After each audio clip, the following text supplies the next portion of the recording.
தமிழ்நாட்டை அப்பா வீட்டு சீர் என நினைத்து ஜனநாயகம் என்ற பெயரில் ஜனநாயகன் பட தயாரிப்பாளருக்கு முதலமைச்சர் அரசு பதவி கொடுத்துள்ளதாக அதிமுக முன்னாள் அமைச்சர் ஆர்.பி. உதயகுமார் விமர்சித்துள்ளார். மதுரையில் செய்தியாளர்களை சந்தித்த அவர் இவ்வாறு கூறினார்.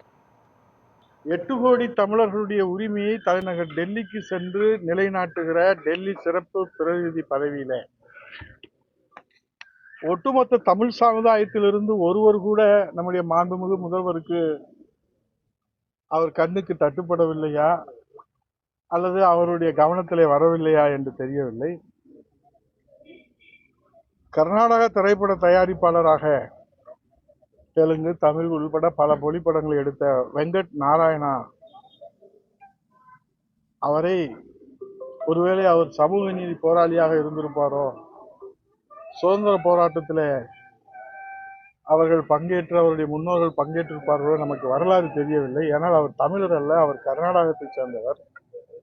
தமிழ்நாட்டினுடைய உரிமையை நிலைநாட்டுவதற்கு ஒரு தமிழர் கிடைக்கவில்லையே என்பதுதான் ஒட்டுமொத்த தமிழ் சமுதாயத்தினுடைய வேதனை.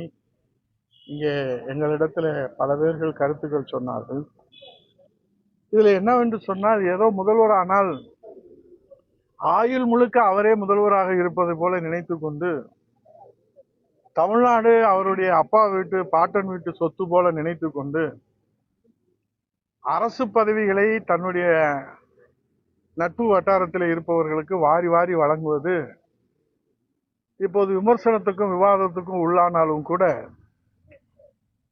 இது இப்படியே போய்கிட்டே இருந்தால் என்ன நடக்கும்?